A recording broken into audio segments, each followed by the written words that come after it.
Pengertian kopi. Asal mula kopi dari histori bahasa diambil dari bahasa Arab yaitu qawwah. Kalimat tersebut berasal dari kata yang artinya kekuatan. Karena efek kopi menyebabkan bertambahnya kekuatan tubuh, penjagaan dan semangat, maka dikatakan quwwah menjadi kohwah. Kopi memang sebuah minuman dari proses olah dan ekstraksi biji kopi. Rasa dan aroma dalam kopi itulah yang sering dinikmati para peminumnya.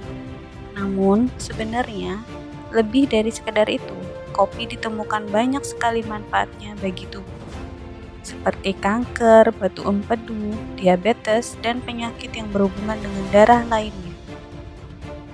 Legenda yang paling masyhur ditemukannya kopi dari seorang gembala bernama Kaldi.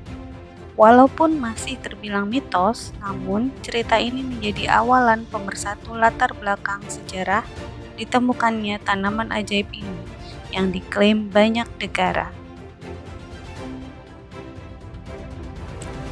Dikisahkan sekitar abad ketiga, ada seorang penggembala di dataran Ethiopia bernama Kaldi, seorang penggembala yang giat, baik, dan bertanggung jawab terhadap peliharaannya. Suatu hari, kambing-kambing gembalaan Kaldi hilang, yang membuat dia mencari sebab tersebut. Bukannya mendapatkan gembala seperti biasanya, saat itu kambing-kambing bertingkah laku sangat aneh, sehingga membuatnya bingung. Kaldi terheran-heran melihat gembalanya berloncat-loncatan seperti mendapatkan keriangan yang luar biasa, atau seperti mabuk.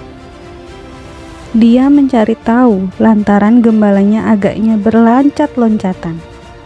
Kaldi melihat ada beberapa buah beri merah yang ada di semak-semak. Ternyata beri-beri tersebut dimakan oleh kambing-kambingnya.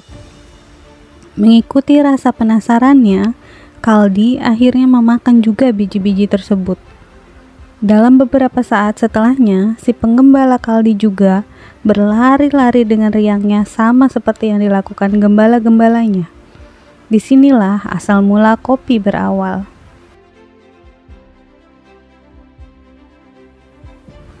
Berlalu ribuan tahun sejarah kopi tercatat.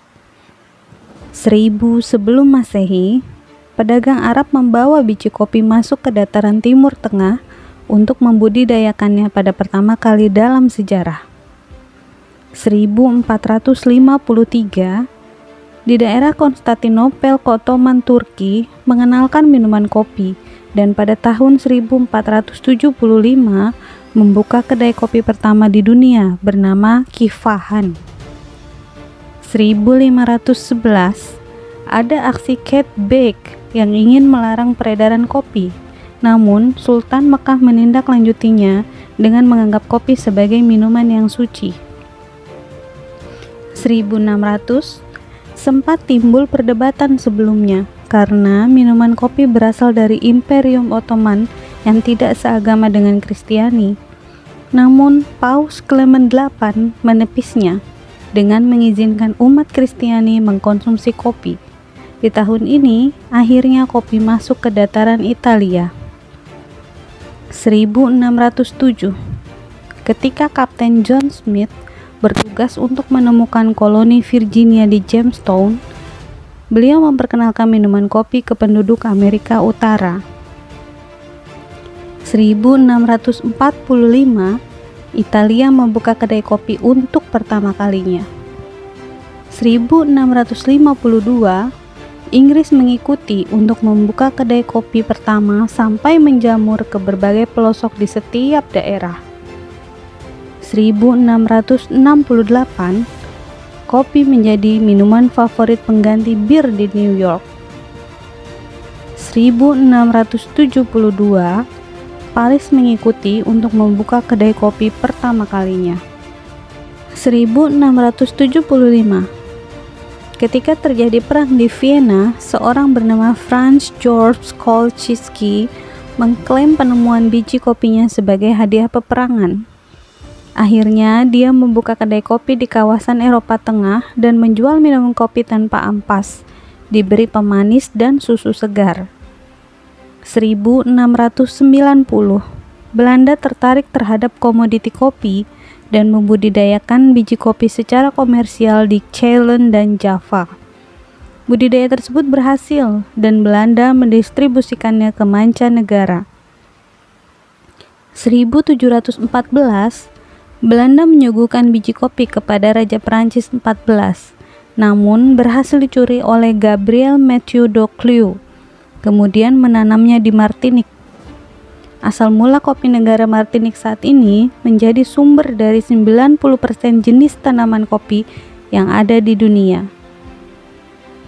1721, Berlin membuka kedai kopi untuk pertama kalinya.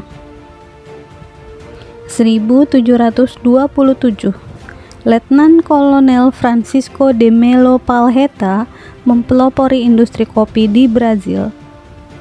1775, Sang Frederick dari Prusia tiba-tiba memblok semua impor kopi mentah, yang kemudian banyak masyarakat segera mengecam perbuatannya tersebut.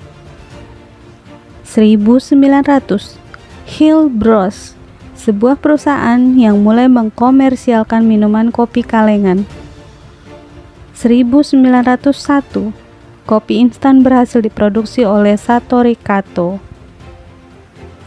1903, sebuah produk dengan nama Sanka di Amerika Serikat yang memisahkan kafein dari biji kopi dikenal dengan decaf coffee.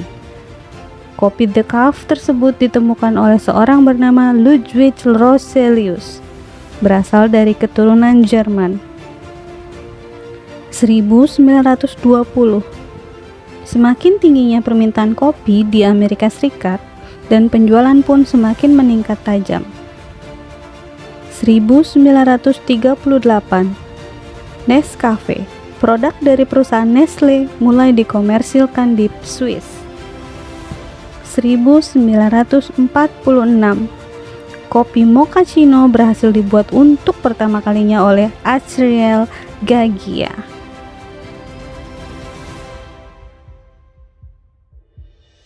Sekitar tahun 800 sebelum Masehi, era penemuan biji kopi dimulai. Banyak orang di benua Afrika pada saat itu, terutama bangsa Ethiopia, hobi mengkonsumsi biji kopi yang dicampur dengan lemak hewan dan anggur. Hal tersebut dilakukan mereka agar dapat memenuhi kebutuhan protein dan energi tubuh. Terus berkembangnya kebiasaan ini hingga menyebar ke berbagai kawasan di negara Afrika.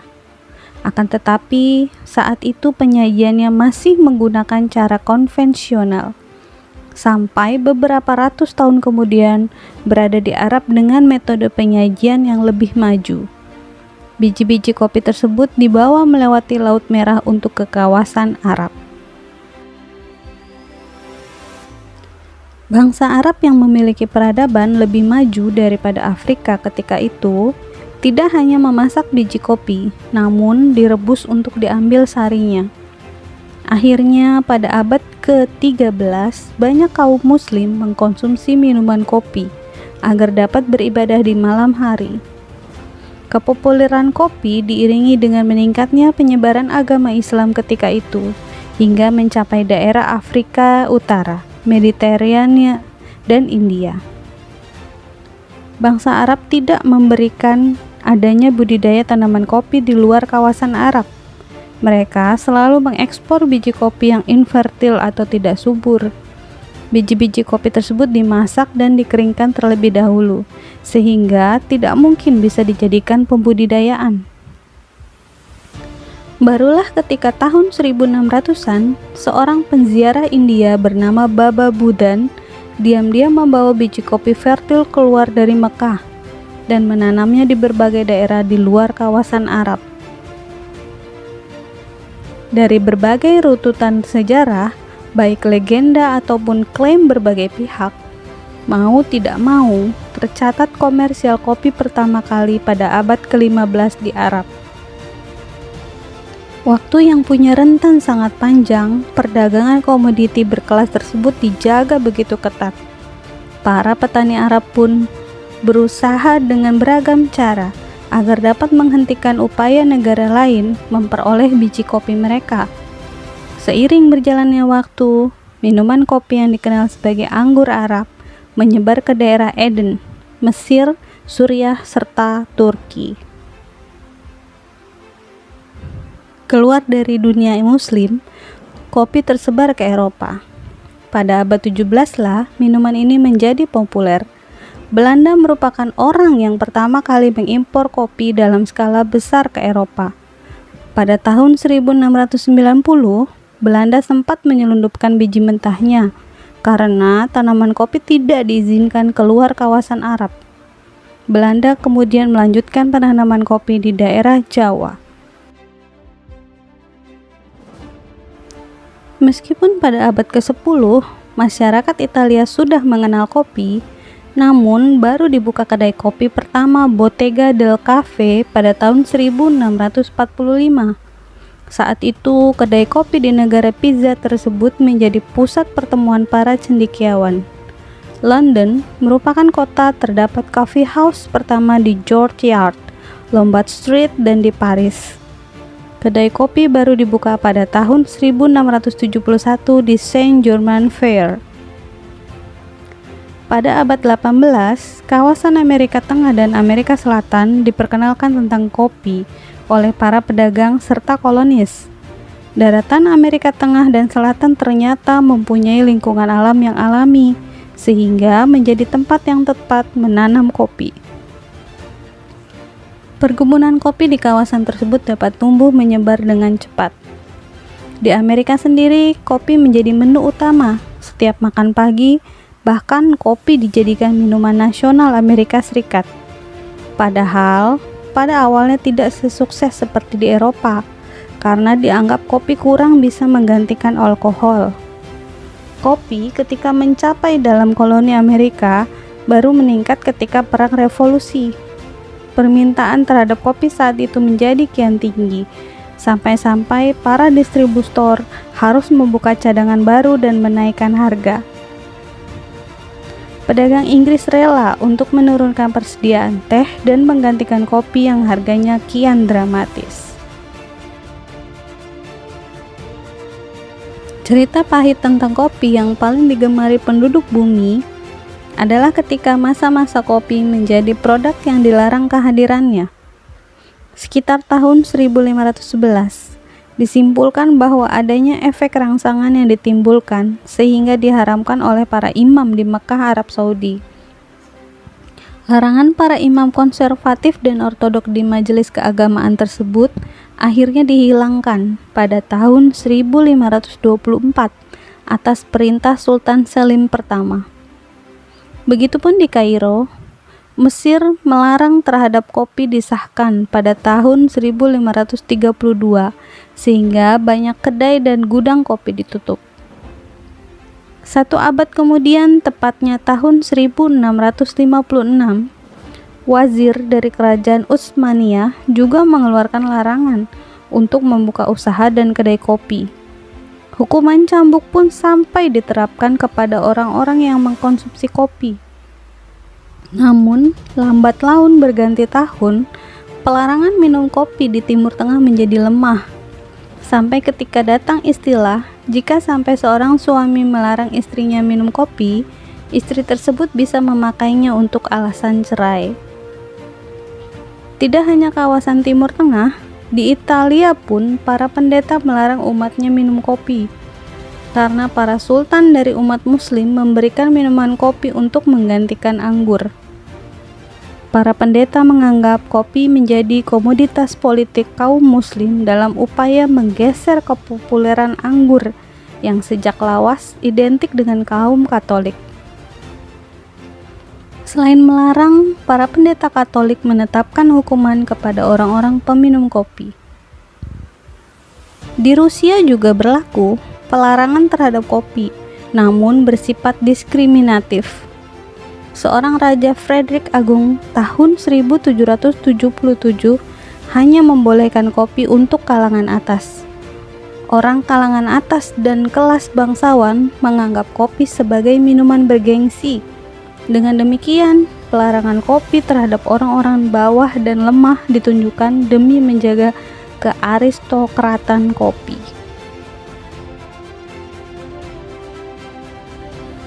Kedudukan pemerintah Belanda di Indonesia sangat berperan terhadap asal mula kopi di Indonesia.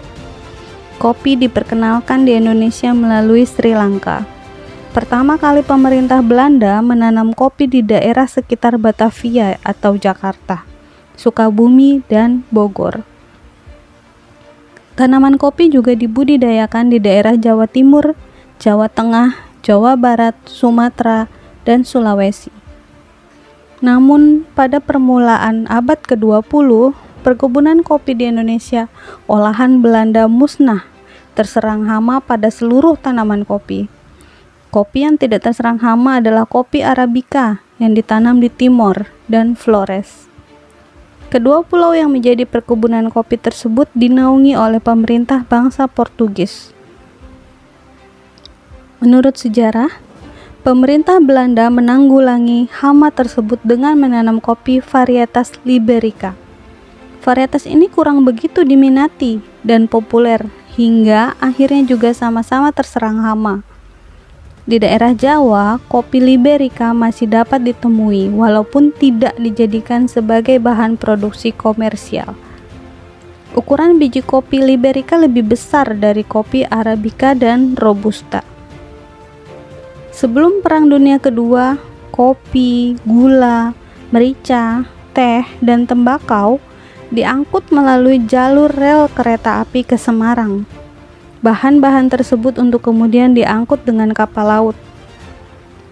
Umumnya, kopi yang ditanam di Jawa Tengah adalah varietas Arabica, sedangkan di Jawa Timur umumnya asal mula kopi Robusta, kayu mas, blewan, dan jampit.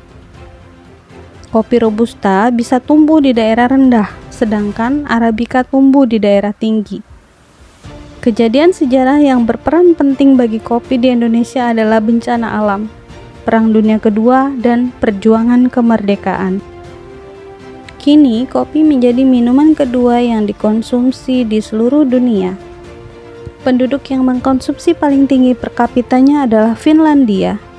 Rata-rata konsumsi orang-orang di negara tersebut 1.400 cangkir per orang setiap tahunnya. Kopi adalah komoditi terbesar kedua paling banyak diperdagangkan setelah minyak bumi. Tercatat sekitar 6,7 juta ton kopi diproduksi dalam rentang tahun 1998 sampai 2000 saja. Asal mula kopi seorang pedagang dari Venesia membawa masuk ke Eropa secara resmi pada tahun 1615. Didapatkannya biji-biji kopi tersebut dari orang berkebangsaan Turki. Mulai sejak saat itu, Eropa mulai membudidayakannya agar pasokan bisa memenuhi kebutuhan pasar.